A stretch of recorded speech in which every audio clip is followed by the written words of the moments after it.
যুবক ভাইরা, আপনারা যেনারা আলের উপরে বসে আছেন, আপনাদের দৃষ্টি আকর্ষণ করে বলছি, একটু সামনে দিকে এগিয়ে আসেন। আমি আপনার দিনী ভাই, আপনি বিশ্বাস করুন, আমি ইনশাল্লাহ আজকে আপনার কিছু না কিছু উপকার করবই করবো ইনশাল্লাহ, এটা আমি আশাবাদী।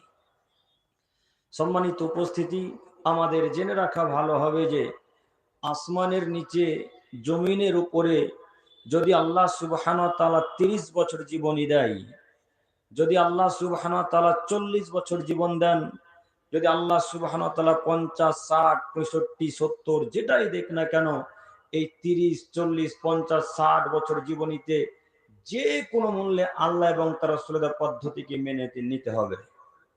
যদি আমরা আল্লাহ এবং তার রাসূলের পদ্ধতির বাইরে কোনো কিছু করি, তাহলে আমরা ইহকালে উপদ্রষ্ট, পরকালেও জাহান্নামী, একথাই চূড়ান্ত। অতএব বলছিলাম, যে কোনো মূল্যে আপনাকে আল্লাহর নীতি, আল্লাহর বিধানকে মান্যতা দিতে হবে। সম্মানিত উপস্থিতি, আমি আপনাকে দেখাচ্ছিলাম সালাত। সালাত আদমের ছেলে মেয়েরা যারা নিজেকে মুসলিমের পরিচয় দেয়, সেকে একটু টাইট করে দেন তো, এটা বারবার নিচে নেমে যাচ্ছে।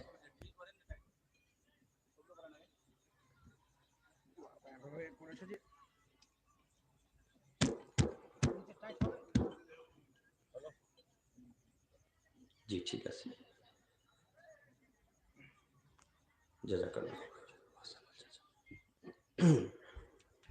সম্মানিত উপস্থিতি, আদমের ছেলে মেয়েরা যারা মুসলিম হিসেবে পরিচয় দেয়, তাদেরকে যে কোনো মূল্যে 5 ওয়াক্ত সালাত আদায় করতে হবে। সালাত যে কোনো মূল্যে আদায় করতে হবে, এর কোনো বিকল্প রাস্তা নেই। আমি আপনাকে দেখাতে চাচ্ছিলাম সালাত। একটু আপনি মনে করেন আপনাদের ফারাক্কা স্টেশন থেকে শিয়ালদা যাবেন, শিয়ালদা যাওয়ার পথে ট্রেনে কুলিক এক্সপ্রেস ধরেছেন, তো এত ভিড়, পা রাখার জায়গা নেই, আরো ইত্যাদি ইত্যাদি অন্যান্য যাবতীয় ট্রেন ধরেছেন, এত ভিড়, ঈদের সম্মুখে পা রাখার জায়গা নেই। এমত অবস্থায় জোহর অর্থ হয়ে গেছে, এমত অবস্থায় আসর অর্থ হয়ে গেছে। এই অবস্থাতে ওই জায়গাতেই সালাত আদায় করতে হবে। আব্দুল করিম সাহেব, কথা একটু হিসাব করে বলিয়েন, কেমন কথা বললেন। ওইখানে যে সালাত আদায় করব, তো অজু করার জন্য তো পানি নেই, লোকাল ট্রেনে চেপেছি, সাহেবগঞ্জ যাবো, ওই ট্রেনে তো পানির ব্যবস্থা নেই, পেচ্ছাপ করার ব্যবস্থা নেই। আমি আপনাকে এই জন্য মাঝে মাঝে বলেছিলাম উপদেশমূলক কথা দিয়ে, যে সাথে একটা মাটি রাখবেন, যদি পানি পাওয়া না যায় তাহলে তায়াম্মুম করে সালাত আদায় করতে হয়।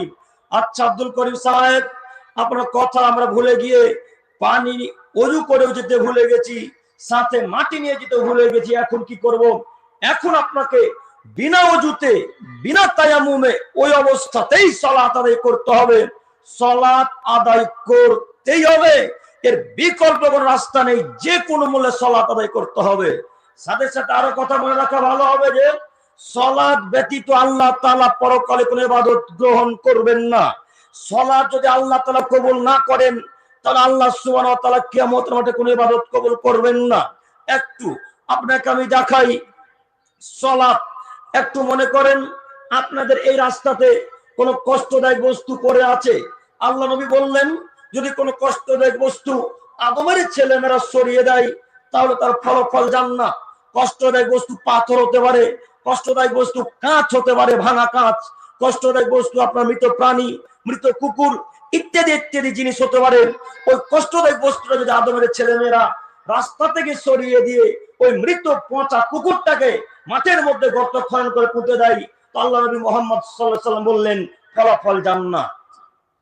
একটু আপনারা আমার দিকে চেয়ে থাকেন, মৃত প্রাণীটাকে যদি কোনো আদমের ছেলে মেয়েরা রাস্তা থেকে নিয়ে গিয়ে মাঠের মধ্যে গর্ত খনন করে পুঁতে দেয়, তো ফলাফল জান্নাত। উল্লেখ্য যে যে লোকটা মৃত প্রাণীটাকে মাঠের মধ্যে গর্ত খনন করে পুঁতে দিল, এ লোকটা সালাত আদায় করে না।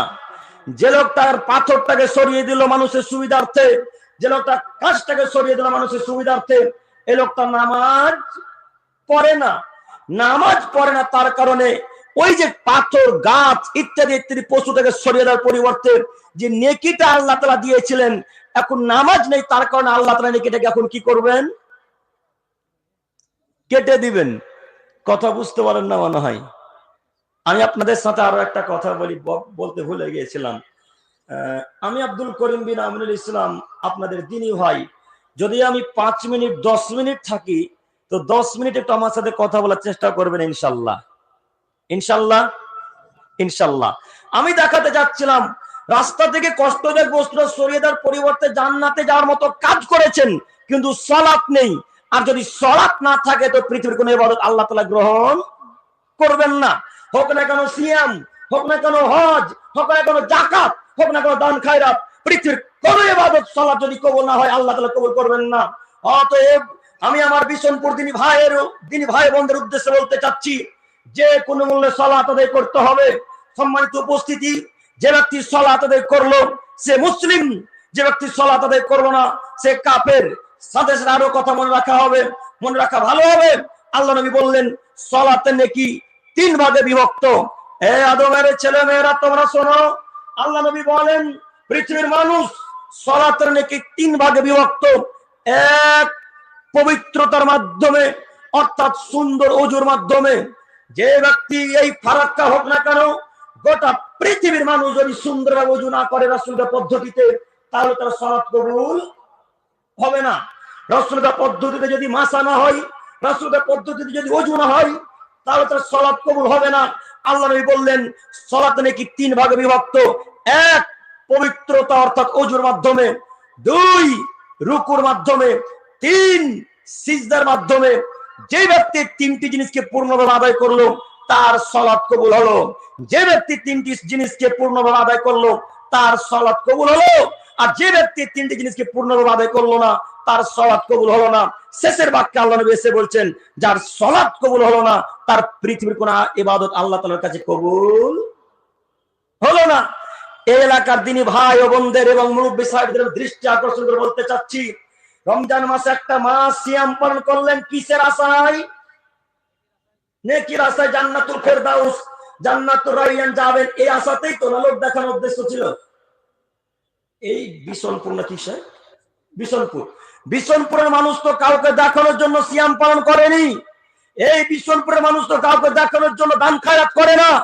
এই বিশনপুরের মানুষ কাউকে দেখানোর জন্য যাকাত বা হজ আদায় করে না। একটাই টার্গেট, শুধু আল্লাহকে খুশি করা। না, ইহা ব্যতীত কিছু আছে? ইহা ব্যতীত আর কিছু নেই। যদি এটাই থাকলো, তো রমজান মাসের একটা মাস সিয়াম পালন করলেন, একটা মাস সালাত আদায় করলেন, আর ঈদের রাত্রি থেকে সব মসজিদ ফাঁকা কেন? হ্যাঁ, ঈদের রাত্রি থেকে মসজিদ ফাঁকা কেন? 29 রমজান এশার সময় লোক মসজিদে জায়গা দিতে পারে না। 30 রমজান মাগরিবের সময় লোক জায়গা দিতে পারে না। যেমনই ইমাম সাহেব এলান করে দিল, কাল সকাল 7:30টায় অমুক জায়গায় অমুক স্থানে ঈদের সালাত আরম্ভ হবে, ঈদুল ফিতরের সালাত আরম্ভ হবে, আর এর সাথে লোক কাউকে দেখা যায় না। গিয়েছিল বিশনপুরে? জি, দেখা যায়নি। বলেন, এই সালাত ছেড়ে দিল, এখন এর সিয়াম আল্লাহ তাআলা কিভাবে কবুল করবেন? আমি আপনাকে দেখাতে চাচ্ছিলাম, যার সালাত নেই তার সিয়াম নেই, যার সালাত নেই তার যাকাত নেই, যার সালাত নেই তার দান খায়রাত নেই, যার সালাত নেই পৃথিবীর কোনো ইবাদত নেই। এই বাক্য বলে আমি আমার ফারাক্কার দিনী ভাই ও বোনদের দৃষ্টি আকর্ষণ করে বলতে চাচ্ছি, আজকে থেকে যে কোনো মূল্যে আমরা 5 ওয়াক্তের সালাত আদায় করব ইনশাআল্লাহ। ইনশাআল্লাহ, ইনশাআল্লাহ। আল্লাহ, তুমি বড় দয়াবান, তুমি বড় ক্ষমাবান, তুমি আমাদের বিশনপুরের দিনী ভাই ও বোনদেরকে কবুল করো। সকলে বলি আমিন। সম্মানিত উপস্থিতি, মহান আল্লাহ তাআলা বলেন, ফাখলাফা মিন বাদিহিম খালফ, পৃথিবীর মানুষ তোমরা মনে রেখো, অতঃপর তাদের পরে এলো অপদার্থের দল, আদাউস সালাত, যারা তাদের নামাজকে, যারা তাদের সালাতকে নষ্ট করলো। এই বাক্যের বিবরণ দ্বারা বোঝা যাচ্ছে, যারা সালাত আদায় করে না, সালাতকে ছেড়ে দিল, তারা হলো অপদার্থের দল। বাক্যটুকু একটু মনে রাখেন, এইখানে আমি আবার ফিরে আসবো। পরের অংশ আল্লাহ তাআলা বলছেন, অত্তাবাউস শাহাওয়াত, যারা মনের ইচ্ছা মতো চলে, কুপ্রবৃত্তির অনুসরণ যারা করে, ফাসাউফা ইয়ালকাউনা গাইয়া, অচিরেই আমি আল্লাহ তাআলা তাদেরকে ভ্রান্ত পথের শাস্তি ভোগ করাবো। এই বাক্য দুইটাতে পরে আসি, আমি প্রথম বাক্যে ফিরে গেলাম। আল্লাহ বললেন, অতঃপর তাদের পরে হলো অপদার্থের দল, আদাউস সালাত, যারা তাদের নামাজকে, যারা তাদের সালাতকে নষ্ট করলো। অত্র আয়াতে আল্লাহ তাআলা সারা পৃথিবীর মানুষকে পদার্থ বললেন যারা সালাত আদায় করে না। অত্র আয়াতে আল্লাহ তাআলা সারা পৃথিবীর মানুষকে অশিক্ষিত বললেন যারা সালাত আদায় করে না। অত্র আয়াতে আল্লাহ সুবহানাহু ওয়া তাআলা সারা পৃথিবীর মানুষকে মূর্খ বললেন যারা সালাত আদায় করে না। শুধু ফারাক্কা কেন, শুধু বিশনপুর কেন, শুধু মুর্শিদাবাদ কেন, সারা পৃথিবীতে যেখানে যারা সালাত আদায় করে না তারা কেউ শিক্ষিত নয়, তারা সব অশিক্ষিত, তারা সব বর্বর, তারা সব নির্লজ্জ, তারা সব বেহায়া অসভ্য মানুষ। আল্লাহ তাআলার বাণীতে একটু আপনাকে আমি আমার দিকে আবার লক্ষ্য করতে বলছি, আপনি আমার কথা খারাপ নিয়েন না, আপনি বিশ্বাস করুন আল্লাহ সুবহানাহু ওয়া তাআলা যাহা বলেছেন আমি তাহাই সঠিক অনুবাদ করার চেষ্টা করতে এসেছি। যদি ভুল হয়ে যায় আমি মানুষের ক্ষমা করবেন, এটা আমি আপনার কাছে আশা রাখি। আমি আপনাকে দেখাতে চাচ্ছিলাম যারা সালাত আদায় করেন তারা মূর্খ। এই বাক্য যদি আমি এখন বলি তো আমি কি 1 নম্বর আসামি না আল্লাহ 1 নম্বর আসামি? কথা বুঝতে পারেননি? আমি এখন বলতে চাচ্ছি এই বিশনপুরের যারা সালাত আদায় করে না তারা সব অশিক্ষিত বেহায়া অপদার্থ মানুষ।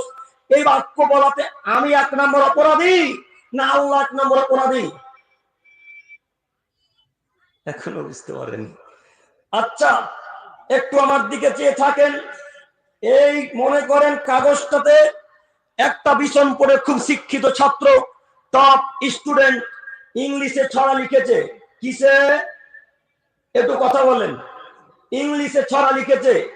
ইংলিশে ছড়াটা লিখেছে এইভাবে, আমি যদি বাংলা করি তার অর্থটা হবে এমন যে বিশনপুরের মানুষ খুব বদ।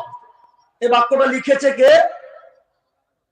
বিশনপুরের একটা স্টুডেন্ট, টপ স্টুডেন্ট, ভালো ছাত্র। তো যিনি লিখেছেন তিনি অপরাধী না আমি অনুবাদ করাতে অপরাধী? এখনো বুঝাতে পারবেন? যিনি লিখেছেন তিনি অপরাধী, 1 নম্বর আসামি।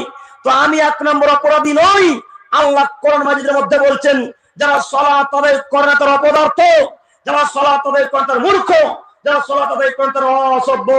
এই বিশনপুরে কাউকে তিতা লাগতে পারে, কাউকে মিঠা লাগতে পারে, কাউকে খারাপ লাগতে পারে। আপনার তিতা লাগলে কি, আপনার মিঠা লাগলে কি, আপনার খারাপ লাগলে কি, আল্লাহর বাক্য বলতে এসেছি। এক খেলা আমার দিকে চেয়ে থাকেন। এই বিশনপুরে তিনি ভাই ও বোনদের দৃষ্টি আকর্ষণ বলতে চাচ্ছি, আপনি সালাত আদায় করেন, যে কোনো মূল্যে সালাত আদায় করতে হবে। আব্দুল করিম সাহেব কথা হিসাব করে বলিয়েন, নলে গাড়ির চাকা কিন্তু আপনার এগোতে দেবো না, আজকে এখানে বেঁধে রেখে দেবো। জি, বেঁধে রেখে দিলে তাতে যা আসে না। যখনই বক্তব্যের উদ্দেশ্যে বাড়ি থেকে রওনা দিই বা ফোনে মাকে বলি আম্মু স্টেজে উঠতে যাচ্ছি, দোয়া করিয়েন আল্লাহ যেন আমাকে সঠিকভাবে দিন প্রচার করতে তৌফিক দান করেন।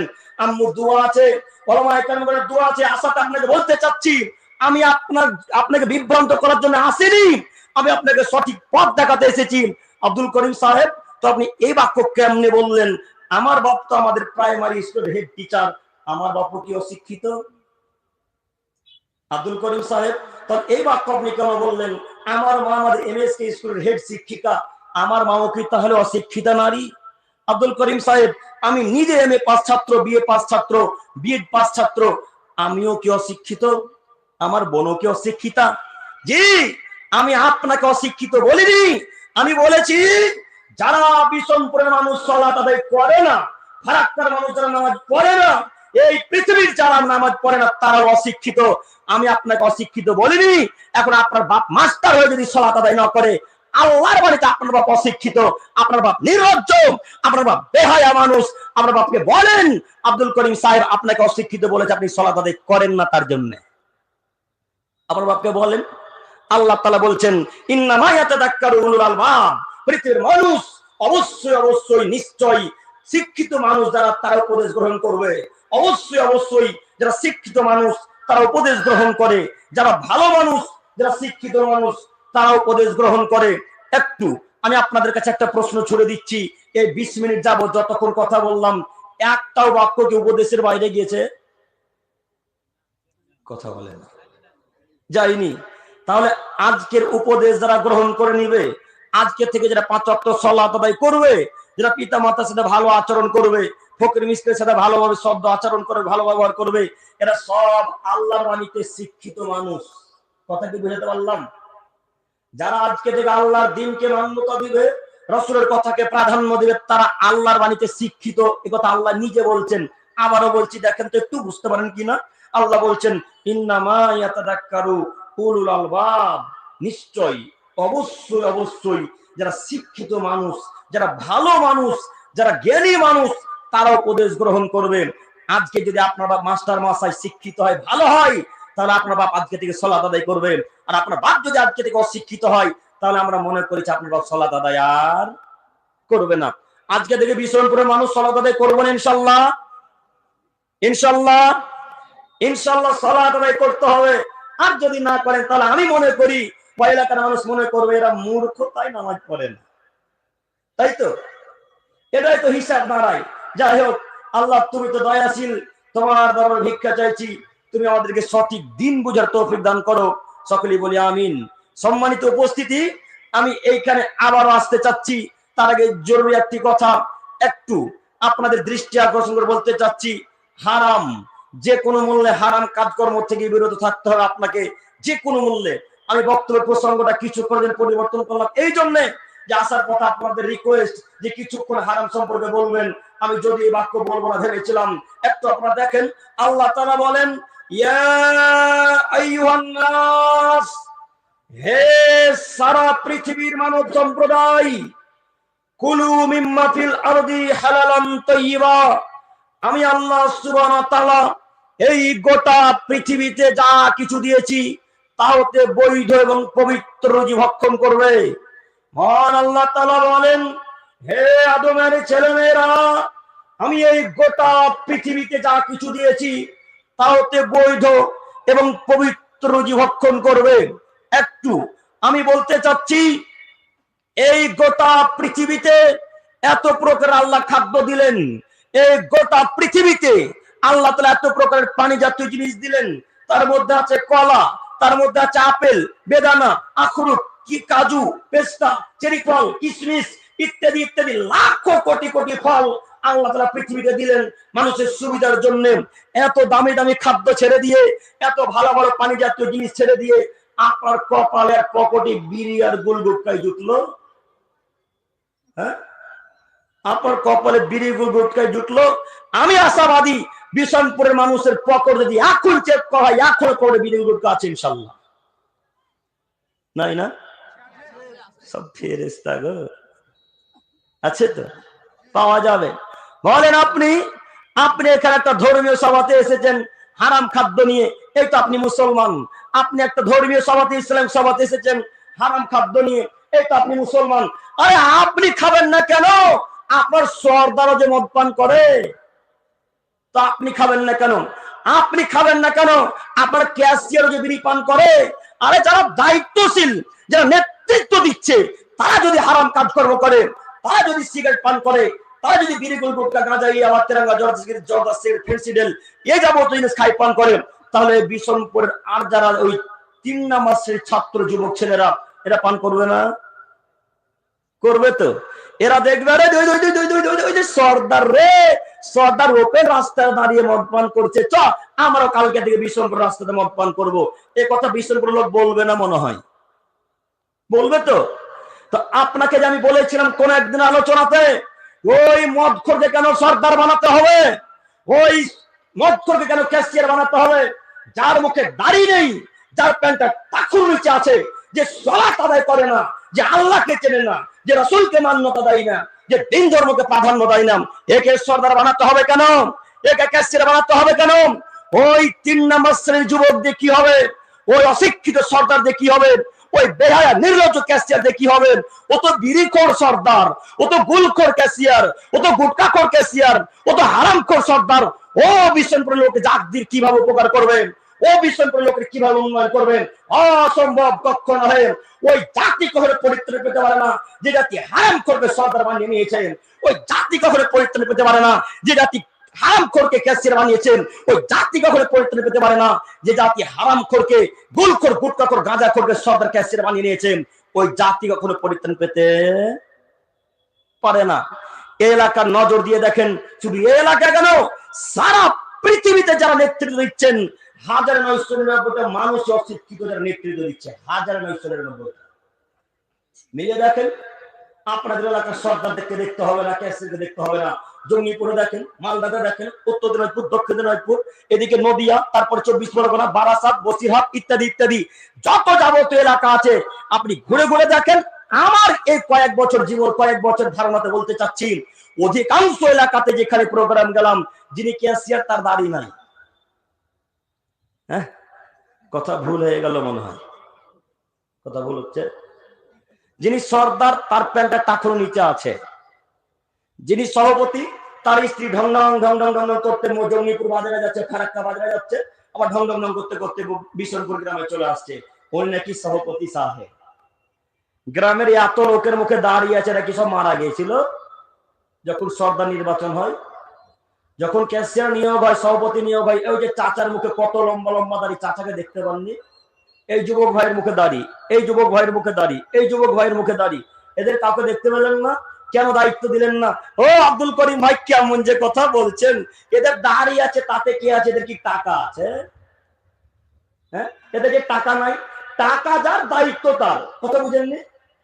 কথা কি বুঝতে পারছেন? টাকা যার, দায়িত্ব তার। তাই তো বিশনপুরের মানুষ বুঝে নিল, ওকে দায়িত্ব দে। যাই হোক, বলছিলাম এগুলো সব কিয়ামতের পূর্ব লক্ষণ। আল্লাহ নবী বললেন, লা তাকুমুস সাআহ, কিয়ামত ততদিন পর্যন্ত হবে না হাত্তা ইয়াকুনা আসাদুন নাসি ফিদ দুনিয়া লুকাব না লুকাব, যতদিন পর্যন্ত অধমের সন্তান অধম, অযোগ্য ছিল অযোগ্য, বেহায়ার ছিল বেহায়া, যতদিন পর্যন্ত সমাজে নেতৃত্ব না দিচ্ছে, সমাজের দায়িত্ব পালন না করছে, ক্যাশিয়ার, সভাপতি, বিচারকের দায়িত্ব, এমএলএ দায়িত্ব, নেতার দায়িত্ব যতদিন পর্যন্ত পালন না করছে, ততদিন পর্যন্ত কিয়ামত হবে না। এই কথা আজ থেকে 1400 বছর পূর্বে মুহাম্মদ সাল্লাল্লাহু আলাইহি ওয়াসাল্লাম বলেছেন। অতএব আমি আমার বিশনপুরের সমস্ত দায়িত্বশীলদের দৃষ্টি আকর্ষণ বলতে চাচ্ছি, আপনি আমার কথা খারাপ নিয়েন না। আমি আপনার ছেলের বয়স, আমি আপনার হাঁটুর বয়সের ছেলে, আমি আপনার ছেলের বয়সের ছেলে। আপনি আমাকে ছেলে হিসেবে মান্যতা দেওয়ার চেষ্টা করেন, আপনি আমার কথা খারাপ নিয়েন, আপনি বিশ্বাস করুন। আমি আপনাকে, আমি চাই যে আপনাকে জান্নাতে থাকতে। আমি যেমন আব্বুকে নিয়ে, আম্মুকে নিয়ে, পাড়া প্রতিবেশী আমার ভাই বোনকে নিয়ে যেমন জান্নাতে থাকতে চাই, তাই আপনার প্রতি এত জটিল কথা বললাম। আপনি নীতি পরিবর্তন করেন। আজকে থেকে আমরা ওই হারাম কাজ করা ত্যাগ করলাম, যে হারামের প্রতি আল্লাহ রাসূল আজ থেকে 1400 বছর পূর্বে নিষেধ করে গেছেন। আজকে থেকে মান্যতা দিতে পারবো না ইনশাআল্লাহ, পারবো না ইনশাআল্লাহ। আজকে থেকে আমরা যে কোনো মূল্যে এই হারাম খাদ্য, বিড়ি, গুলগুটকা, গাঁজা, ইয়াবা, তিরঙ্গা, জর্দা, সিগারেট, ফেন্সিডিল ইত্যাদি ইত্যাদি এই যাবতীয় জিনিসের মধ্যে লাথি মারলাম ইনশাআল্লাহ। হবে না ইনশাআল্লাহ? ইনশাআল্লাহ। আল্লাহ তুমি বিশনপুরের মানুষকে কবুল করো, সকলে বলি আমিন। সম্মানিত উপস্থিতি, আমি আর একটি কথা বলে সালাতের দিকে যেতে চাচ্ছি। একটু আপনারা আমার দিকে একটু উত্তর দিয়ে বলেন, এই এলাকাতে বন্ধন আশা করি চলে না? হ্যাঁ, চলে। এই জন্য মসজিদে বলা হলো যে একটু ওই হারাম সম্পর্কে বলিয়েন, বন্ধন সম্পর্কে বলিয়েন। আমি তো ভেবেছিলাম আহলে হাদিস এলাকা, সালাফি আকীদার মানুষেরা এরা আশা করি বন্ধন নিবে না। তো এই এলাকাও বাদ নাই, তাই না? এই এলাকাও বাদ নাই, কোন এলাকা বন্ধনে বাদ নাই। শুধু আপনাদের বিশনপুর নয়, গোটা এই ভারতবর্ষের আনাচে কানাচে বন্ধন একবারে প্রবেশ করে গেছে। উত্তর থেকে দক্ষিণ, পূর্ব থেকে পশ্চিম, প্রায় জায়গাতে বন্ধন চলে। চলে না? চলে। তো আপনি বন্ধ নিলেন কেন? আপনি কিভাবে আপনি হারাম কাজের সাথে এত তাড়াতাড়ি লিপ্ত হয়ে গেলেন? কে আপনাকে বললো বন্ধ নিয়ে মেয়ের বিবাহ দিতে হবে? কে আপনাকে বললো বন্ধ নিয়ে মেয়ের বিবাহ দিতে হবে? এত তাড়াতাড়ি ওই হারাম পথে নেমে গেলেন কেন? একটু গভীর রাত্রে উঠে, ফজরের কিছুক্ষণ পূর্বে 1-1.5 ঘন্টা আগে উঠে 2 রাকাত বা কয়েক রাকাত সালাত আদায় করে 2 চোখের পানিকে ফেলে দিয়ে কান্নাকাটি করতে করতে করতে করতে করতে করতে এক পর্যায়ে আল্লাহকে বলা যায় না, আল্লাহ মেয়ের বিবাহ দেব, টাকা উপার্জন করতে পারছি না, আল্লাহ আমার মেয়ের বিবাহ দেব, তো টাকা একত্রিত করতে পারছি না। আল্লাহ তুমি তো দয়াশীল, আল্লাহ তুমি তো ক্ষমাশীল, আল্লাহ তুমি তো রহমান, তুমি রহিম, তুমি দয়া না করলে কেউ দয়া করবে না। আল্লাহ তুমি যে করে হোক টাকার ব্যবস্থা করে দাও। এভাবে গভীর রাত্রে যদি কান্নাকাটি করে চোখের পানিকে ফেলে দিয়ে আল্লাহকে ডাকেন, তো আল্লাহ দোয়া কবুল করবেন না? করবেন। একদিনও কেঁদেছেন আল্লাহর সামনে? একদিনও কেঁদেছেন? একদিন গভীর রাত্রে উঠে বললেন যে আল্লাহ মেয়ের বিবাহ দেব, দিতে পারছি না, বলেছেন? বলেননি। আপনার পাশে বাড়ির একটা মূর্খ লোক ছিল, তিনি বলছেন, হ্যাঁ বিবাহ দিতে পারিস না, তো বন্ধনওয়ালা কি করতে আছে, বন্ধন লেগা। তখন আপনি বন্ধন নিতে এত তাড়াতাড়ি চলে গেলেন কেন? আর কিছুদিন অপেক্ষা করা গেল না? আর বন্ধনে বিবাহ দিতে হবে কেন? ছোট্ট একটা বিবাহ অনুষ্ঠান করে বিবাহ দিতে হবে। আর জামাইকে বা ওই আরটিআর বাইক বা বুলেট বাইক বা কেটিএম দিতে হবে কেন? জামাইয়ের বাপেরা কি ফকির হয়ে গেছে? হ্যাঁ, যোকে আটকে দিতে হবে, খাট খাটলা সব আলমারি শোকে সান্না যাবতীয় জিনিস দিতে হবে। এই পণ প্রথা হারাম, এই পণ প্রথা চলবে না। আজকের পর থেকে বিশনপুরে কোন যুবক কেউ পণ নিব না ইনশাল্লাহ, আজকে থেকে হবে না ইনশাল্লাহ। ইনশাল্লাহ আমি দেখাতে যাচ্ছিলাম সুদ, আমি দেখাতে চাচ্ছিলাম বন্ধন। আপনি যে বন্ধন নিলেন, তো আপনার স্ত্রীকে বন্ধন নিতে পাঠালেন কেন? এ বাক্যের উত্তর দেন। এই বিশনপুরের মানুষের প্রতি আমার একটাই আহ্বান, অনুরোধ, এতটুকু যে আপনারা আল্লাহর কসম করে একটু বলেন তো, যে আপনি বন্ধন নিয়েছিলেন, মেনে নিলাম, তো বন্ধন কি আপনি দিতে যান না আপনার স্ত্রী যায়? কথা বলতে ভয় করছে, দেখেন, স্ত্রী যায়। হ্যাঁ, চাচা সাহস করে একটু বলতে হবে। মহিলা মানুষ যায়। আপনি জানেন ইহুদিদের চক্রান্ত কত খারাপ, আপনি জানেন খ্রিস্টানদের চক্রান্ত কত খারাপ। তারা বলে যদি মুসলমানদেরকে ধ্বংস করতে চাও তাহলে নারীকে মাঠে নামাও, যদি মুসলিমদেরকে ধ্বংস করতে চাও মহিলাদেরকে মাঠে নামাও, যদি নারী তোমরা মুসলমানকে ধ্বংস করতে যাও তাহলে তাদের কন্যাদেরকে মাঠে নামাও। আজকে দেখেন খ্রিস্টান ইহুদিরা সফল হয়নি। আজকে আপনার স্ত্রী ভোটে নেমেছে, আজকে আপনার কন্যা ভোটে নেমেছে, আজকে আপনার স্ত্রী ওই ফুটবল খেলা উদ্বোধন করতে দেয়, ফুটবল খেলা, এই তো আপনার স্ত্রী। ছি, লজ্জা হয় না একটু? খারাপ লাগে না? আপনার কন্যা ওই ব্যাট বল খেলা উদ্বোধন করতে যাই, ওই আমরা বক্তব্য দিতে চলে যাচ্ছিলাম ওই বাড়ার দিকে, তো এই লাইন দিয়ে ঘোড়াপাড়া একটা জায়গা আছে, যে ঘোড়াইপাড়া না, ঘোড়াইপাড়া দিয়ে চলে যাচ্ছিলাম, তখন খেলা হচ্ছিল। তো আমরা একটু লক্ষ্য করে দেখলাম একজন মেয়ে উদ্বোধন করছে খেলা, মেয়েতে।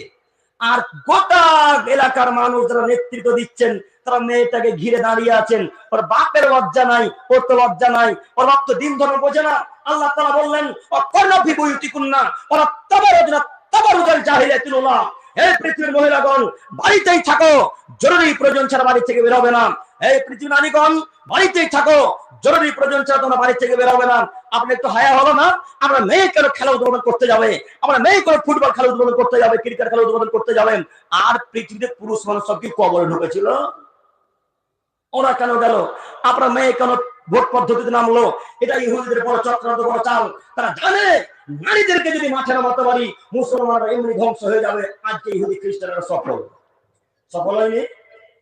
কথা কি বুঝে আসছে? সফল। আজকে আপনি তাদের চক্রান্ত থেকে বেরিয়ে আসতে পারলেন না, বড় দুঃখ লাগে। আমাদের মায়েরা যখন ভোট পদ্ধতি ফার্স্ট কাতারে নেমে বলে অমুক নেতার চরিত্র ফুলের মতো পবিত্র, অমুক এমপির চরিত্র ফুলের মতো পবিত্র, আদৌ আমরা জানলাম না তার নেতার চরিত্র কত ভালো। আদৌ জানলাম না, আজ পর্যন্ত আমরা অবগত নেই যে তার নেতার চরিত্র কত ভালো। যাই হোক, বলছিলাম সম্মানিত দিনী ভাই, আজকে থেকে আমাদের মা বোন পশ্চিম কালেও বন্ধনওয়ালার কাছে বন্ধন দিতে যাবেন ইনশাল্লাহ। ইনশাল্লাহ। আপনার স্ত্রীর আরো একটা নীতি খারাপ আছে, যখন আপনার স্ত্রী বন্ধন দিতে যায় তখন খুব সুন্দর সাজগুজ করে বন্ধনওয়ালার কাছে যায়। আর আপনার কাছে যখন বাড়িতে বিছন পরে থাকে তখন ধান সিদ্ধ করা কাপড় পরে থাকে না, 5-6টা কাপড় পরে থাকে। বাড়িতে যে কাপড়টা পরে সদা সর্বদাই থাকে ওই কাপড়টা পরে থাকে। এই তো আপনার স্ত্রীর নীতি। তো আপনার স্ত্রী এত সাজগুজ করে গেল, ওটা তার কয় নম্বর স্বামী? হ্যাঁ, ওটা তার কয় নম্বর হাজবেন্ড? 2 নম্বর। তো আপনি কাপুরুষ 1 নম্বর হলেন কেন? ওকে দিয়ে দেন। একটু লজ্জা লাগে না কেন? একটু হায়া হয় না? আম্মা জান আয়েশা রাদিয়াল্লাহু তাআলা আনহা বলছেন, আমি আয়েশা ধুলাবালিতে খেলছিলাম, তো আমাকে আমার বান্ধবী সুন্দর করে সাজিয়ে গুজিয়ে দিলেন। এখন আমাকে আমার স্বামীর কাছে পাঠানো হবে। স্বামীর নাম মুহাম্মদ সাল্লাল্লাহু আলাইহি সাল্লাম। মুহাম্মদ সাল্লাল্লাহু আলাইহি সাল্লামের কাছে আয়েশা রাদিয়াল্লাহু তাআলা আনহাকে সাজিয়ে গুজিয়ে পাঠানো হলো। আয়েশা রাদিয়াল্লাহু তাআলা আনহা বলছেন, আমি আমার হাজবেন্ডের কাছে যাব, আমি আমার স্বামীর কাছে যাব, তাই এত সাজগুজ করলাম। আজকে আমাদের বাসুর রাত, তাই এত সাজগুজ করলাম। তিনি বাসুর ঘরে যাবে, স্বামীর কাছে যাবে, তাই সাজগুজ করলেন। আপনার স্ত্রী কার কাছে যাচ্ছে এখন? হ্যাঁ, আপনার স্ত্রী কার কাছে যাচ্ছে? বিশনপুরের সব মানুষের মাথা থেকে মগজ হটে গিয়ে গোবর ভরা আছে নাকি? স্ত্রী কেন বাজারে গেল, স্ত্রী কেন বন্ধনওয়ালার কাছে গেল? আমার স্ত্রী আমি দেখতে পারি, আমি মোহরানা দিয়েছি, আমি খাদ্য দিয়েছি, আমি কাপড় কিনে দিয়েছি, আমি চাল ডাল যাবতীয় যা কিছু সবকিছু দিয়েছি আমি। আর ধাক্কা মারবে বন্ধনওয়ালা? হ্যাঁ, কখন শরীর থেকে রক্ত হারিয়ে গেল? পুজ আছে নাকি শরীরে? পুজ থাকলে জঙ্গিপুর বা পাকড় হাসপাতালে গিয়ে সব পুরুষ বের করে রক্ত করার চেষ্টা করেন, আপনি এখনো পুরুষ হতে পারেননি। আমি আপনার দিনী ভাই কথা খারাপ নিয়েন না। আপনাকে আমি অনুরোধ জানাচ্ছি, আজকের পর থেকে হারাম কাজ করা লিপ্ত হব না ইনশাল্লাহ। আজকে থেকে বন্ধন সুদের মুখে লাথি মারলাম ইনশাল্লাহ। আজকে থেকে মায়েরা বোনেরা বন্ধ দিতে যাবেন ইনশাল্লাহ। হবে না ইনশাল্লাহ? ইনশাল্লাহ। আল্লাহ তুমি এলাকার মানুষকে কবুল করো, সকলে বলি আমিন। সম্মানিত উপস্থিতি, আমি চলে এলাম আবারও সালাতের দিকে। একটু আপনার আমার দিকে চেয়ে থাকেন।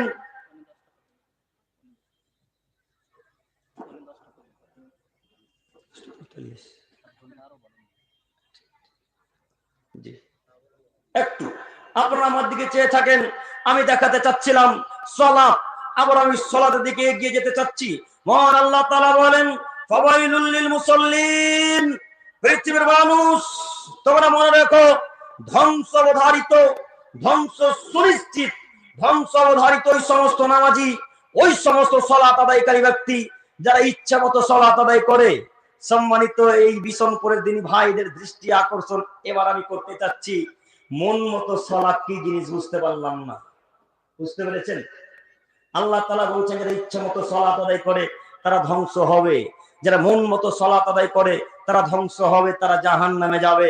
আমি তো মনে হয় বিশ্বম্পরের মানুষকে বুঝাতে পারিনি মন মতো সালাত কাকে বলে। জি, মন মতো সালাত কাকে বলে একটু দেখাচ্ছি। দেখেন, জোহর রক্ত হয়ে গেছে, বন্ধুর সাথে গল্প করতে করতে বন্ধুর সাথে গল্প করছেন, গল্প করতে করতে মুয়াজ্জিন সাহেব আজান দিয়ে দিয়েছে। তখন আপনি উঠে চলে আসছিলেন, উঠে আসা মাত্র আপনার বন্ধু বলছে, আরে আব্দুর রহমান বস বস একটু পরে যাস, একটু পরে যাস, জোহরের সালাতটা একেবারে আসরের সাথে আদায় করে নিস, কাজে আদায় করে নিবি। তখন আপনি বন্ধুর কথা শুনে জোহরের সালাতটাকে কাজা করে দিয়ে বন্ধুর সাথে গল্পতে ব্যস্ত থাকলেন। এটা হলো মন মতো সালাত। আপনি মন মতো সালাত আদায় করেন, জোহরের সালাত আসরে, আসরের সালাত মাগরিবে, মাগরিবের সালাত এশাতে। আর ফজরের কথা বলবো? ফজরের কথা তো বলার প্রয়োজন নেই, কেন ফজরে তো আমরা কেউই আসি না। আমাদের উপর তো 4 রাকাত সালাত ফরজ হয়েছে, তাই না? বিশনপুরের লোকের উপর 4 রাকাত সালাত ফরজ নয় না? কয় রাকাত? 5। তো বিশনপুরের মানুষ এতগুলো ফজর রক্তে ঘুমিয়ে থাকে কেন?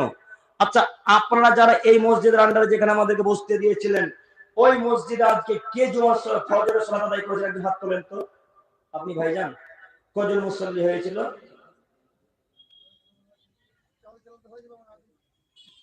30-40 জন। মোটামুটি আইডিয়াতে বলেন তো, বাড়ি ওই মসজিদের আন্ডারে কতটা বাড়ি আছে?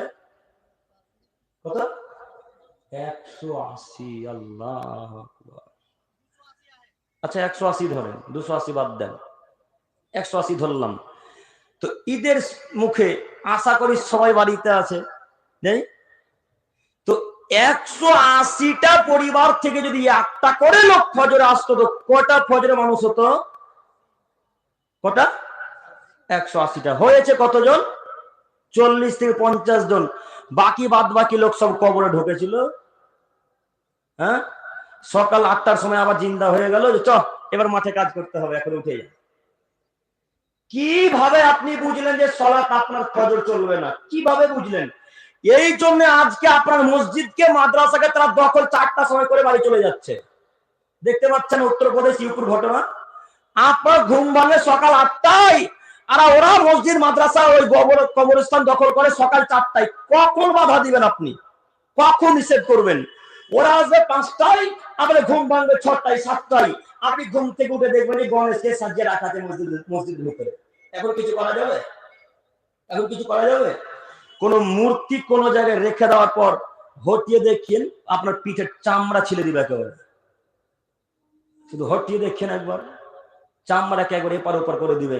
তো আপনি যে সকাল 8টায় ঘুম থেকে উঠলেন, তো কখন ওদেরকে বাধা দিবেন? কখন বলবেন ভাইয়া এটা আমাদের ইবাদতগাহ, এটা আমাদের জায়গা, আপনারা কেন এলেন? এই বাক্য বলতে পারেন তখনই যখন ফজরের ওয়াক্তে উপস্থিত থাকবেন। তো উপস্থিত তো কেউ নেই, ওরা এসেছে 200 জন দখল করতে, আর এরা আছে 40 জন। কারা এখন বিজয়ী হবে হিসাবে কারা দেখাচ্ছে? ওরা। তো আপনি কেমনে বাধা দিবেন? যদি 180টা লোক বা 280টার পরিবারের লোক সালাত আদায় করতে আসতো, আর ওরা যদি মসজিদ দখল মাদ্রাসা দখল করতে আসতো, তখন এরা বলতো বেটা দাঁত ভেঙে দেবো একেবারে, তোর বাপের মসজিদ, তোর বাপের জায়গা, এখানে দখল করতে এসেছিস, যা বেরিয়ে যায় এখান থেকে, আমাদের স্থানে এসেছিস কেন? এ বাক্য যদি 200টা লোক বলতো, কোন মায়ের বেটার মসজিদ দখল করার ক্ষমতা ছিল? মাদ্রাসা, আপনার কারণে মাদ্রাসা হারিয়েছে, আপনার কারণে মসজিদ দখল হয়েছে, আপনার কারণে ওই গোরস্থান দখল হয়েছে, শুধুমাত্র আপনার কারণে। আপনি আজ পর্যন্ত ঘুমিয়ে আছেন, তাই তো তারা দখল করতে পারছেন।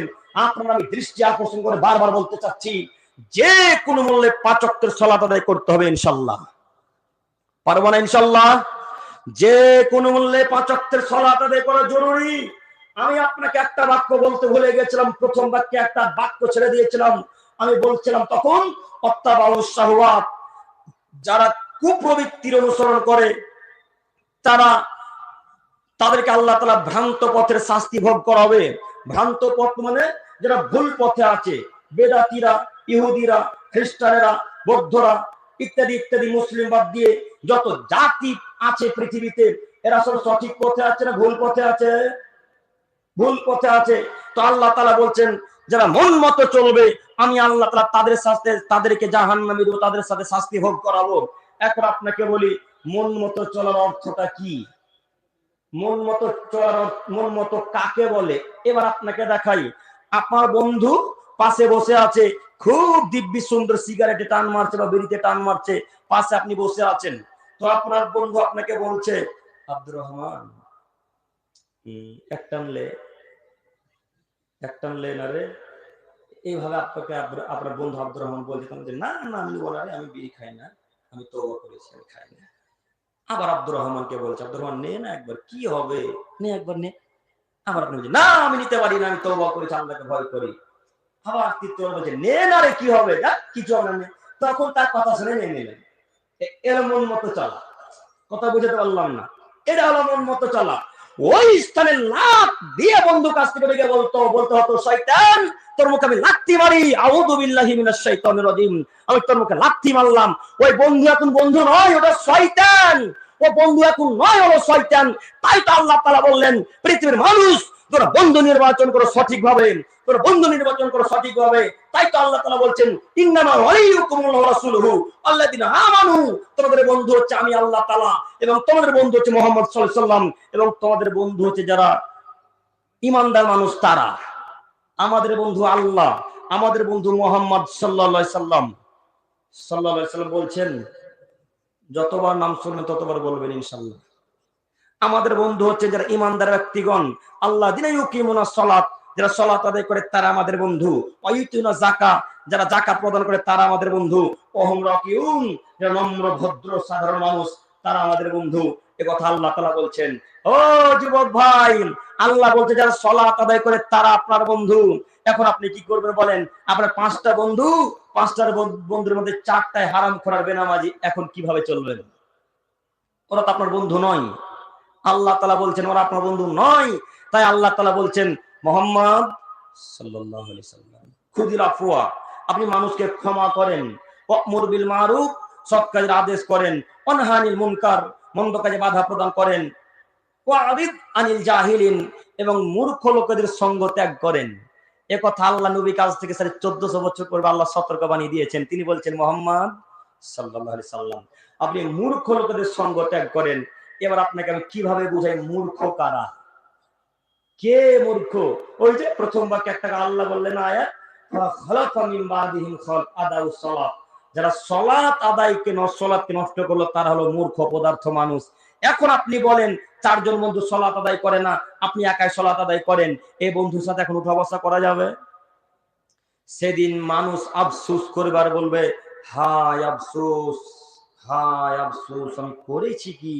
আমি যদি পৃথিবীতে আব্দুল খালেককে বন্ধু না করতাম, হায় আফসোস, আমি যদি আব্দুল করিমকে বন্ধু না করতাম, হায় আফসোস, আমি যদি আব্দুর রহমানকে বন্ধু না করতাম, তাহলে আজকে আমাকে জাহান্নামে যেতে হতো না, তাহলে আজকে আমাকে আগুনে পুড়তে হতো না।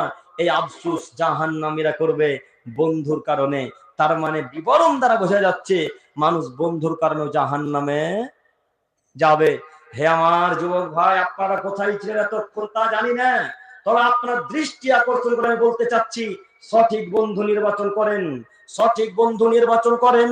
যে বন্ধু আপনাকে জান্নাতের কথা শোনাবে, যে ব্যক্তি আপনাকে উপদেশ দিবে, যে বন্ধু আপনাকে ভালো কাজের আদেশ করে অন্যের কাজ থেকে বাধা দিবে, এই বন্ধুর সাথে সম্পর্ক রাখতে হবে। আর যারা বিড়ি খেতে আদেশ করে, খারাপ কাজ করার জন্য আদেশ করে, তাকিদ করে, এদের সঙ্গ আজকে থেকে ভীষণ করে মানুষ ত্যাগ করবে ইনশাল্লাহ। হবে না ইনশাল্লাহ? ইনশাল্লাহ। আল্লাহ তুমি তো দয়াশীল, তুমি ক্ষমাশীল, তোমার দরবারে আমরা ভিক্ষা চাইছি মালিক। তুমি ভীষণ করে সমস্ত যুবক ভাইদেরকে কবুল করো, সকলে বলি আমিন। সম্মানিত উপস্থিতি, আমি বলছিলাম সালাত আদায় করার চেষ্টা করেন। সালাত যদি আদায় না করেন তাহলে জাহান্নামে যেতে হবে। একটা আয়াত পেশ করে হাদিসের দিকে এগিয়ে যেতে চাচ্ছি। মহান আল্লাহ তাআলা বলেন, মা সালাকাকুম ফি সাকার। পৃথিবীর মানুষ তোমরা মনে রাখো, যখন জাহান্নামীদেরকে জাহান্নামের সম্মুখে নিয়ে আসা হবে, একটু আপনারা যারা পিছনে আছেন আমাকে কি ভালোভাবে বুঝতে পারছেন, দেখতে পাচ্ছেন? আপনারা যারা আছেন পিছনে একটু আমার দিকে চেয়ে থাকেন তো, আপনাকে একটা আয়াত দেখাচ্ছি। আল্লাহ বললেন, মা সালাকাকুম ফি সাকার।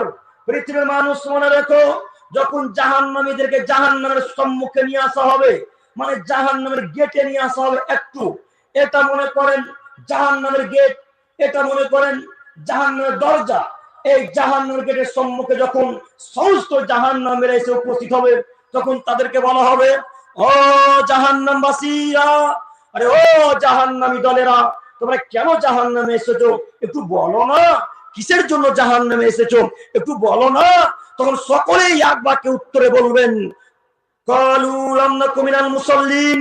শুনুন, আমরা নামাজ পড়তাম না পৃথিবীতে, তাই আমরা জাহান্নামে এসেছি। আমরা সালাত আদায় করতাম না পৃথিবীতে, তাই আমরা জাহান্নামে এসেছি। আবার জিজ্ঞাসা করা হবে, আর কেন, আর কিসের জন্য এসেছেন? শুধু কি সালাতের জন্য? তো আবার তারা বলবেন, না, ওয়ালাম নাকুনু তিমুল মিসকিন। আমরা ফকিরকে, মিসকিনকে খাদ্য খেতে দিতাম না, তাদেরকে ঘোড়াইপাড়া থেকে, ফারাক্কা থেকে, বিশনপুর থেকে তাড়িয়ে দিতাম, তাই আমরা জাহান্নামে এসেছি। এরপরে আরো কয়েকটা বাক্য আছে, আমি সেদিকে যেতে চাচ্ছি না। আজকে আমার বিষয় সালাত। আমি দেখাতে চাচ্ছিলাম যারা সালাত আদায় করে না তারা জাহান্নামে যাবে।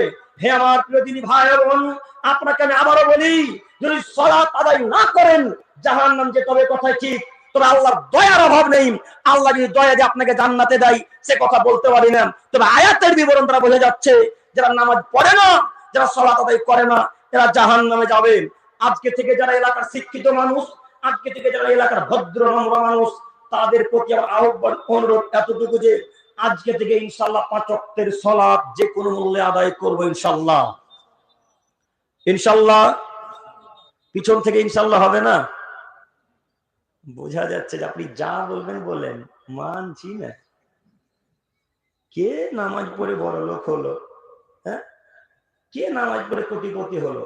এই ঘোড়াইপাড়াতে যে লোকটা নামাজ পড়ে না, তার 4 চাকা গাড়ি আছে, আমার আছে।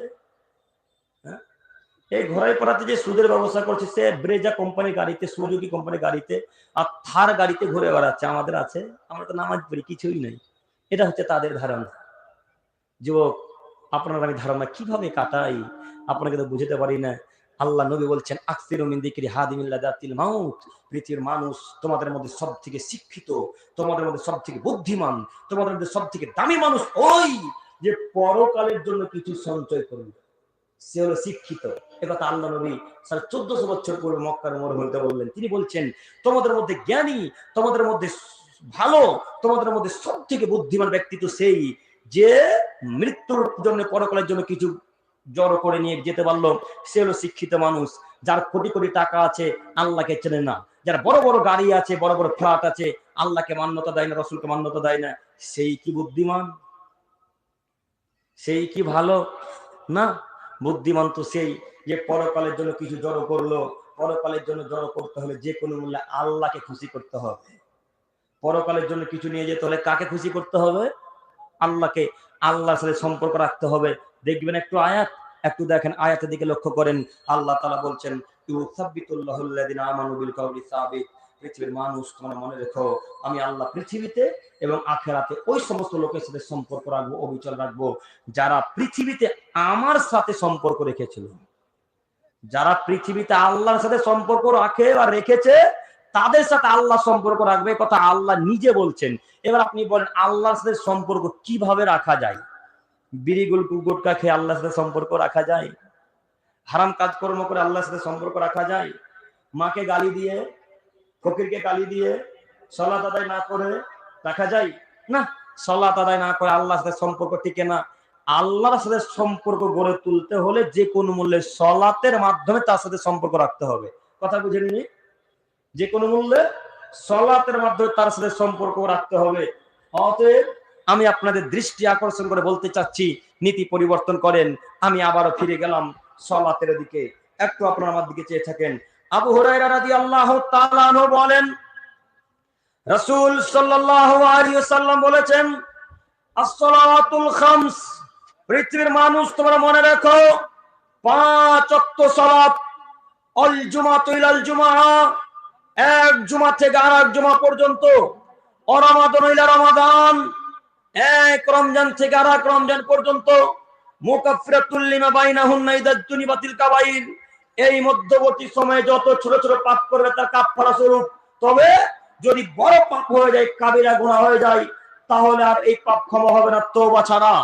সম্মানিত উপস্থিতি, আপনাকে আমি দেখাচ্ছিলাম সালাত, আপনাকে আমি দেখাতে চাচ্ছি নামাজ। একটু আপনারা আমার দিকে চেয়ে থাকেন। যদি কোনো মানুষ ফজর ওয়াক্তে সালাত আদায় করে, ফজর থেকে নিয়ে জোহর পর্যন্ত যত ছোট ছোট পাপ করবে, যেমনই জোহরের সালাতের জন্য ওযু করবে, জোহরের সালাত আদায় করবে, ফজর থেকে নিয়ে জোহর পর্যন্ত যত ছোট ছোট পাপ হয়েছিল, সব ছোট ছোট পাপকে ক্ষমা করবে কে? আল্লাহ। যদি কেউ ফজর থেকে জোহর, জোহর থেকে আসর, আসর থেকে মাগরিব, মাগরিব থেকে এশা, আবার এশা থেকে ফজর, এইভাবে যদি প্রতিদিন কেউ কন্টিনিউ 5 ওয়াক্তের সালাত আদায় করে, তাহলে বলেন তো তার আমলনামাতে ছোট ছোট গুনাহ কথা থাকতে পারে? তার আমলনামাতে ছোট গুনাহ থাকবে? থাকবে না। তার আপনাকে যে কোনো মূল্যে 5 ওয়াক্তের সালাত আদায় করতে হবে। 5 ওয়াক্তের সালাত আদায় করলে ছোট ছোট গুনাহ কথা ঝরে যায়। 2, আল জুমাতু ইলাল জুমআ, কেউ যদি জুমার সালাত আদায় করে, এক জুমা থেকে নিয়ে আরেক জুমা পর্যন্ত ছোট ছোট যত পাপ করবে, তার সব পাপ আল্লাহ তাআলা ক্ষমা করে দিবে। সম্মানিত উপস্থিতি, উল্লেখ্য যে লোকটা জুমার সালাত আদায় করে, ওই লোকটা 5 ওয়াক্তের সালাত আদায় করে না। উল্লেখ্য যে লোকটা জুমার সালাত আদায় করে কিন্তু 5 ওয়াক্তের সালাত আদায় করে না, জুমার সালাত আদায় করার পর আল্লাহ নবী বললেন তার সব গুনাহ খাতা মাফ হয়ে যাবে। 5 ওয়াক্তের সালাত যদি না থাকে, জুমার সালাত আদায় করলে এই সালাতের কোনো মূল্য থাকবে না। কথা কি বুঝাতে পারলাম? তাহলে যে কোনো মূল্যে আজকে থেকে 5 ওয়াক্তের সালাত হবে কি ইনশাআল্লাহ? ইনশাআল্লাহ। শেষ বাক্যে আল্লাহ নবী বলছেন, রমাদান ইলা রমাদান, এক রমজান থেকে আরেক রমজান পর্যন্ত। মনে করেন ওই যে 21শে মার্চ রমাদান চলে গেল, সেদিন থেকে নিয়ে সামনে রমাদান পর্যন্ত যত ছোট ছোট পাপ করবেন, এই সামনে 1 বছর যাবত যত ছোট ছোট পাপ হবে, সামনে রমাদানে যেমন সিয়াম পালন করবেন, 1 বছরের ছোট ছোট গুনাহ কথা ক্ষমা করবে কে? কে? আল্লাহ। সব পাপ আল্লাহ তাআলা ক্ষমা করে দিবে। অতএব আমি আমার প্রিয় দিনী ভাই ও বোনদের প্রতি আহ্বান, অনুরোধ জানাচ্ছি যে কোনো মূল্যে আসুন আমরা সালাত আদায় করি ইনশাআল্লাহ। ইনশাআল্লাহ, ইনশাআল্লাহ। সেটা চালিয়ে যাব। সম্মানিত দিনী ভাই বোন, আমার আরো কিছুক্ষণ সময়, অতএব আপনারা আমার দিকে চেয়ে থাকেন। আমি আপনাকে দেখাচ্ছিলাম সালাত, আবারও দেখাচ্ছি, দেখেন সালাত। একটু আমার দিকে লক্ষ্য করেন। আবু হুরায়রা রাদিয়াল্লাহু তাআলা আনহু বলেন, রাসূল সাল্লাল্লাহু আলাইহি সাল্লাম বলেছেন, ইন্না আওয়ালা মা ইউহাসাবু বিহিল আবদু বিসালাতিহি ইয়াউমাল কিয়ামাহ, পৃথিবীর মানুষ তোমরা মনে রেখো, কিয়ামতের মাঠে আল্লাহ সুবহানাহু ওয়া তাআলা বান্দার সর্বপ্রথম হিসাব নিকাশ করবেন সালাতের। আদমের ছেলে মেয়েদের আল্লাহ তাআলা সর্বপ্রথম হিসাব নিকাশ করবেন নামাজের। ফাইন সালাত কদ আফলাহা, যদি সালাতের ইবাদত আল্লাহ তাআলা কবুল করে নাই, তাহলে পৃথিবীর যত ইবাদত করেছিল সব ইবাদত আল্লাহ তাআলা কবুল করে নেবেন। ফাইন ফাসাদাত ফাকাদ খাবা খাসিরা, আর যদি আল্লাহ তাআলা সালাতের নেকিকে এইভাবে কেটে দেয়, বাতিল করে দেয়, তাহলে তারা সব ইবাদতকে বাতিল করে দিবেন। ফিরাওয়াইতিন, আরেকটি বর্ণনায় পাওয়া যায়, ফাসাদা সাইরু আমালিহি, তার সমস্ত আমল নষ্ট হয়ে যাবে, তার সমস্ত আমল বাতিল করে দেওয়া হবে। এই বাক্যের বাংলাটুকু একটু বলেছিলাম প্রথম বাক্যে। আমি আবার হাদিস ইবারত পেশ করে আপনাদের সামনে গুরুত্বপূর্ণ বাক্যটি পেশ করতে চাচ্ছি, যে যার সালাত নেই তার পৃথিবীর কোনো ইবাদত আল্লাহ তাআলার কাছে নেই। একটু আপনাদের মনে, একটু আপনাকে দেখাচ্ছি। আল্লাহ নবীকে জিজ্ঞাসা করা হলো, আল্লাহ নবী, আইউল ইসলামে খায়র, ইসলামের মধ্যে উত্তম কাজ কি, ভালো কাজ কি, উত্তম কাজ কোনটা একটু বলেন। তখন তিনি বললেন, তুতিম উত্তম, ফকির মিসকিনকে খাদ্য খেতে দেওয়া। ফকির মিসকিনকে খাদ্য খেতে দেওয়া, ফকির মিসকিনকে ভালোবাসা ইসলামের উত্তম কাজ, ভালো কাজ। তারপরে তিনি বললেন, আল্লাহ নবী তারপরে কি, তখন তিনি বললেন সালাম আলামান আররাফতাম আল্লাম তারিফ, যাকে চেনো তাকেও সালাম দেবে, যাকে চেনো না তাকেও সালাম দেবে। অত্র হাদিসে দুইটি কথা। এক, আল্লাহ নবীকে জিজ্ঞাসা করা হলো, মুহাম্মদ সাল্লাল্লাহু আলাইহি সাল্লাম, আল্লাহ নবী উত্তম কাজ কোনটা? তখন তিনি বললেন তুতিম উত্তম, ফকির মিসকিনকে খাদ্য খেতে দেওয়া। উল্লেখ্য যে এই বিষণ পরে যত মানুষ ফকির মিসকিনকে খাদ্য খেতে দেয়, ফকির মিসকিনকে খাদ্য খেতে দেওয়ার পরিবর্তে যে নেকিটা পেয়েছিল, যারা সালাত আদায় করে না, এই নেকিটা এখন টিকবে? টিকবে না, কেটে যাবে। এখানে আরো একটি প্রবাদ বাক্য আছে, বা আপনাদের এলাকায় চলে কিনা জানি না, তবে যারা বেদাতি এলাকায় বসবাস করে তারা ভালো বলতে পারবে। আজকে আমার খালাতো মামাতো ভাইয়ের বিয়ে ছিল, তো আমি তো বুঝতে পারিনি কথাটাকে এইভাবে ক্যাচ করবে, এইভাবে ধরবে, আমি বুঝতে পারিনি। তো আমাদের সম্পর্কে নানা হয়, আর সামনে বসে আছে নানি, স্বামী স্ত্রী মানুষ। তো আমি কলকাতা থেকে এসে প্রোগ্রাম করে এসে খানা খেতে প্রবেশ করেছি মামার বাড়িতে। তো আমি দেখেছি মানুষ বসে আছে, তো আমি উদ্দেশ্য করে সালাম দিলাম, আসসালামু আলাইকুম ওয়া রাহমাতুল্লাহ, নানা কেমন আছেন, এটা প্রথম বাক্য আমার। তো চট করে একটা বাক্য বলে উঠলো, হ্যাঁ দাড়ি ছেড়েছো জানো না, খেতে খেতে সালাম দিতে হয় না? এই দেখেন উত্তর, সালামের উত্তর নেই। আমি বললাম আসসালামু আলাইকুম, নানা কেমন আছেন, দিদি কেমন আছেন, আমাদের দূর সম্পর্কের মায়ের কাছাকাছি সম্পর্ক। তো নানা কেমন আছেন, তখন তিনি বলছেন, হ্যাঁ দাঁড়িয়ে আছে এত বড় বড় বুঝো না, খেতে খেতে সালাম দিতে হয় না? আচ্ছা বলেন তো, দাঁড়িয়ে আছো বুঝো না, খেতে খেতে সালাম দিতে হয়, এই কথাটা বলতে বেশি টাইম লাগলো না ওয়া আলাইকুম আসসালাম ওয়া রাহমাতুল্লাহ বলতে কতটা টাইম লাগতো? হ্যাঁ, কথা বুঝেননি? এরকম ধারণার বিষণ করে নাই যে খেতে খেতে সালাম দিতে হয় না? ওরাই নাকি শিক্ষিত মানুষ, ওরাই আবার সর্দার, ওরাই আবার ক্যাশিয়ার, ওরাই আবার সভাপতি। মানুষ অজ্ঞ কাজকে নেতা বানিয়ে নিয়েছে, মানুষ আর জাহেলকে নেতা বানিয়ে নিয়েছে। তার জ্বলন্ত প্রমাণ আজকে ভীষণ গোটা পৃথিবীর মানুষ। বলেন তো, সালাম দিলে উত্তরটা দিলে কি হয়? আপনি হাজার কথা বলতে পারছেন, খেতে খেতে অমুকের গীবত করছেন, আব্দুর রহমানের গীবত করছেন, ওর বেটি ভালো নয়, ওর বেটি খারাপ, ওর বেটা খারাপ, বিবাহে মাংস ভালো রান্না হয়নি, হাজারো কথা চলছে, উত্তর দেওয়াটাই খারাপ। বেটা উত্তর দেওয়াটাই খারাপ। এই ভীষণ প্রতিদিন ভাই ও বোনদের মুরব্বীদের আমি দৃষ্টি আকর্ষণ বলতে চাচ্ছি, আজকের পর থেকে এই নীতি আমাদের মাথাতে থাকবে না ইনশাল্লাহ। ইনশাল্লাহ যেই সালাম দিবে সালামের উত্তর দেবে ইনশাল্লাহ, খেতে খেতেও দেওয়া যে কোনো অসুবিধা নেই, মনে থাকবে না ইনশাল্লাহ। সাথে সাথে আমি বলতে চাচ্ছিলাম যে যারা ফকির মিসকিনকে ভালোবাসলো কিন্তু সালাত আদায় করে না, বলেন তো এদের এই ভালোবাসার নেকিটুকু আল্লাহ গ্রহণ করবেন? করবেন না। কেন? কি নেই? সালাত নেই। তার মানে বোঝা যাচ্ছে যে কোনো মূল্যে সালাত আদায় করা জরুরি। হাজার হাজার মানুষ, কত ভালো লাগছে দেখে আলহামদুলিল্লাহ। তার মানে এরা দিন ধর্মকে ভালোবাসে, তাই এত লোক, তাই না? তার মানে এরা ধর্মকে ভালোবাসে, দিন ধর্মকে পছন্দ করে, ভালোবাসে, তাই এত লোক। নইলে আরো গানের সভা হয়, তখন তো এত লোক হয় না। আরো ইত্যাদি ইত্যাদি ভোটের মিছিল, তখন তো লোক হয় না। যাই হোক, আমাদের ধারণা ভুল হতে পারে। আমি বলতে চাচ্ছি, আপনারা যেহেতু আল্লাহ এবং তার রাসূলকে ভালোবাসেন, তাই আমার একটা অনুরোধ, তাদের পক্ষ থেকে যে কোনো মূল্যে সালাত আদায় করব ইনশাআল্লাহ।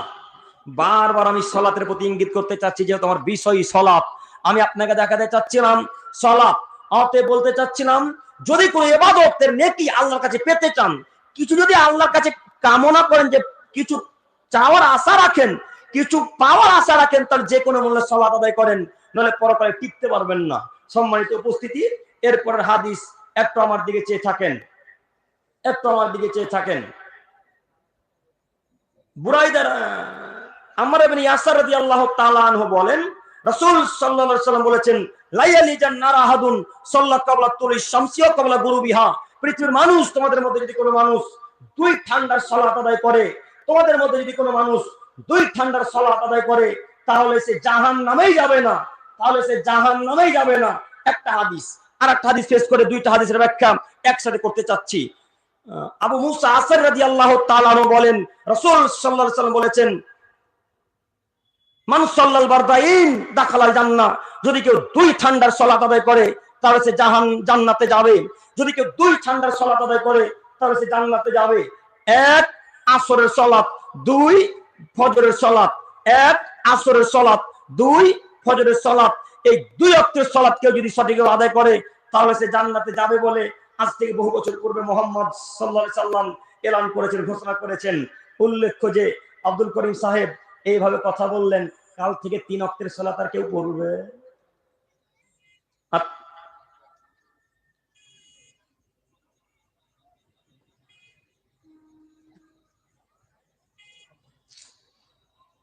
আর তো কেউ 3 ওয়াক্তের সালাত আদায় করবে না।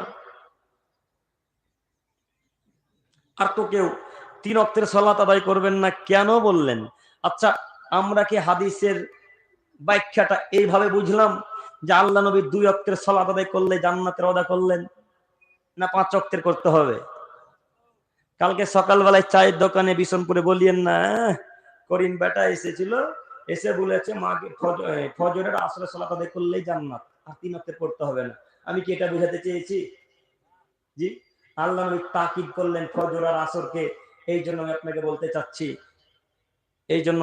বলতে চাচ্ছি সম্মানিত উপস্থিতি, আমি আপনাকে অনুরোধ করে বলতে চাচ্ছিলাম যে কোনো মূল্যে সালাত আদায় করেন।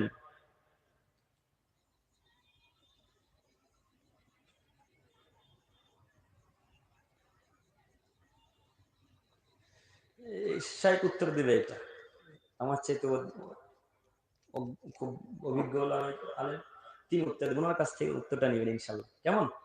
ইনশাল্লাহ, ইনশাল্লাহ উনি দেবেন, উনি বলবেন ইনশাল্লাহ। সম্মানিত, আরো একটা আপনাদের কাছে আমার পক্ষ থেকে কথা, যখন আমাদের পাশে বড় বড় মাদানি, মাক্কি, সালাফি, ওই দেওবন্দ থেকে পাস করা ইত্যাদি, যখন এক কথায় আমাদের চেয়ে যারা বড় যখন থাকবে তখন আমাদেরকে প্রশ্ন করবেন না, মনে থাকবেন ইনশাল্লাহ। আমি কোনোদিনও চাই না যে ওনারা অপমান হোক, আমি কোনোদিন চাই না। এই ঘটনা আপনারা ঘটাচ্ছেন আর আমাদেরকে গালি খেতে হচ্ছে, তাই না? গত নভেম্বরে বক্তব্য দিতে গেলাম হরিশ্চন্দ্রপুরে, তো মাদানী সাহেবের নামটা দিয়েছে দ্বিতীয়তে, আমার নামটা দিয়েছে প্রথমে। তো আজ পর্যন্ত আপনি বিশ্বাস করেন আল্লাহি, আজ পর্যন্ত কোনোদিনও বলিনি যে আমাকে প্রধান বক্তা বানাতে হবে, বলে যাবো না স্টেজে বা জালসাতে। কেউ প্রমাণ করতে পারবেন না ইনশাল্লাহ, কাউকে বলিনি। যেখানে যাই সেখানে প্রধান করেছে, সেটা আপনাদের ব্যাপার। আমি তো আজ পর্যন্ত বলি যে প্রধান বানাতে হবে, বলেছি আপনাদের কাউকে? এখানেও কাউকে বলি যে আপনাকে প্রধান বানাতে হবে, বলিনি, ইনশাল্লাহ বলবো না। তো ওই জায়গায় তো কিছু বলা নেই, আমার নামটা প্রধানে রেখে মাদানী সাহেবকে দ্বিতীয়তে রেখেছে। তো আমাকে যখন এই হ্যান্ডবিলটা দেওয়া হলো, আমি সঙ্গে সঙ্গে বললাম, শেখ এটা করেছেন কি, ওনার নামটা প্রথমে দিতে হতো, আপনি আমাকে শেষে দেন না বক্তব্য দিতে, কোনো অসুবিধা নেই, আপনি আমাকে শেষেই বক্তব্য দিতে দেন, তবে নামটা ওনার প্রথমে রাখেন, যেন সম্মানের দিক খাতিরটা তাদের বজায় থাকে। তো এইটা যখন কোনো একটা ছাত্র বা কোনো একটা ছেলে পোস্ট করেছে ফেসবুকে, তখন আব্দুল করিমকে নিয়ে গালাগালি। আরে বেটা, আমি কি বলেছি আমাকে প্রধানে রাখতে হবে, মাদানিকে নিচে রাখতে হবে? আমি কখনো বলেছি? আমি কোনোদিনও বলিনি তাদেরকে অসম্মান করিনি। আর এটা নিয়ে বাড়াবাড়ি করে 3 নাম্বার শ্রেণী কিছু অজ্ঞ মানুষ, 3 নাম্বার শ্রেণী কিছু অজ্ঞ মানুষ, যারা প্রকৃত আলেম, যারা ভালো সালাফি আলেম, যারা মাক্কি মাদানী আলেম, তারা এই নাম উপর নিচে থাকাতে কোনো যায় আসে করে না। কেন? উপরে যা নাম থাকলে যেই কথা বলবো, নিচেও নাম থাকলে সেই কথা বলবো, না কম বেশি হবে? হ্যাঁ, আমি এটা বুঝি। আপনি যদি আমাকে সবার শেষে দেন, তবু এইভাবে অগ্নিশর বক্তব্য চলবে, সবার প্রথমে দিলে এইভাবে কথা চলবে, তো প্রথম শেষের কোনো পার্থক্য থাকলো? কথা কি বুঝতে পারছেন? কোনো পার্থক্য নেই। তাই আপনাদের কাছে আমার অনুরোধ, আহ্বান এতটুকু যে যখন ওলামায়ে কেরাম, বড় বড় ওলামায়ে কেরাম থাকবেন, তখন ওনাদেরকে প্রশ্ন করবেন ইনশাল্লাহ। ইনশাল্লাহ আল্লাহ আমাদেরকে দিন বোঝার তৌফিক দান করুক, সকলেই বলি আমিন। সম্মানিত উপস্থিতি, আমি বলছিলাম সালাতের কথা। আজকে থেকে যে কোনো মূল্যে আমরা 5 ওয়াক্তের সালাত আদায় করবো ইনশাল্লাহ। ইনশাল্লাহ সময় আমার শেষের দিকে, শেষ পর্যায়ে 2-1টি কথা বলে আমি বিদায় নিতে চাচ্ছি। আমি আমার যুবক ভাইদের প্রতি দৃষ্টি আকর্ষণ করছি, হে আমার যুবক ভাই, সময় অতীব নিকটে। হে আমার যুবক ভাই, সময় অতীব নিকটে। রাসূলের ভবিষ্যৎবাণী, তিনি বলছেন, ইয়াতি আলা নাসি জামানুন লা ইউবালিল মারু মা খাজা মিনহু মিনাল হালাল আম মিনাল হারাম। আমার উম্মতের সম্মুখে অচিরেই এমন একটা যুগ আসবে, এমন একটা সময় আসবে, সেই কালের মানুষ, সেই যুগের মানুষ, সেই সময়ের মানুষ বিবেচনা করবে না কি উপায়ে মাল লাভ করলো, বিবেচনা করবে না কি উপায়ে মাল উপার্জন করলো, বিবেচনা করবে না কি উপায়ে ব্যবসা করছে, এটা মানুষ বিবেচনা করবে না। এটা আজ থেকে 1450 বছর পূর্বে মোহাম্মদ সাল্লাল্লাহু আলাইহি ওয়াসাল্লামের ভবিষ্যৎবাণী। আচ্ছা, এই এলাকার মানুষের প্রতি আমার প্রশ্ন একটাই, যে রাসূলের ভবিষ্যৎবাণী 1450 বছর পূর্বের ভবিষ্যৎবাণী আজকে কি কিছু মিলছে? মিলছে তো? তার বড় প্রমাণ আপনাকে দেখাচ্ছি। আপনার বাপ একটা ছোট্ট মুদিখানা দোকান দিয়েছে, তাও মুদিখানা দোকানে বিড়িগুলো গুটকা আছে। হ্যাঁ, তা আপনার বাপ ব্যবসাতে বিবেচনা করলো, চিন্তা ভাবনা করলো? করলো না। আপনার বাপ সামান্য ওই দোকান পাশার দিয়ে তাও তো হারাম খাদ্য রেখেছে, গুটকা রেখেছে, ইত্যাদি ইত্যাদি রেখেছে, মধু রেখেছে, আর কি কি যেন রেখেছে। মধু বলতো ওই মধু নয়, সাহাদ আসালুল আসাল নয়, ওই মধু যেটা গুটকা মধু হয় না, ওই বিহারিরা বেশি খায়। ওইদিকে যখন বক্তব্য দিতে যায় ওই কাটিহারের দিকে, তখন দেখি যিনি সভাপতি বিলি করছেন তারও মুখে গুটকা আছে। তো ওই মধু মানে এই গাছের মধু নয়, ওই মধুর কথা বলছি। কথা বুঝে এসছে কি? আপনার বাপ এগুলো বিক্রি করছে। আমি এগুলোর প্রতি আহ্বান অনুরোধ জানাচ্ছি যে আজকে থেকে আমরা বিবেচনা করে ব্যবসা বাণিজ্য করার চেষ্টা করবো ইনশাল্লাহ। আল্লাহ শেষ পর্যায়ে বলি, মালিক তুমি আমাদের সকলকে তোমরা রাসূলের দেওয়া পদ্ধতি অনুযায়ী 5 ওয়াক্তের সালাত আদায় করার তৌফিক দান করো। সকলেই বলি আমিন। হে আমার প্রতিপালক, তোমার তো দয়ার অভাব নাই, তুমি তো দয়াশীল, তুমি তো ক্ষমাশীল, তুমি তো রহমান, তুমি তো রহিম। তুমি আমাদের সমস্ত দিনী ভাই বোনদেরকে মুহাম্মদ সাল্লাল্লাহু আলাইহি ওয়াসাল্লামের শরীয়তি পদ্ধতিতে চলার তৌফিক দান করো। সকলেই বলি আমিন। হে আমার প্রতিপালক, আমি সহ এখানে যত মানুষ, পিতামাতা, ভাই বোন, আত্মীয় স্বজন আছি, আমাদের সকলকে তুমি সঠিক দিন ধর্ম পালন করার মানার বোঝার তৌফিক দান করো। সকলেই বলি আমিন। হে আমার প্রতিপালক, তুমি আমাদেরকে কবুল করো। সকলেই বলি আমিন।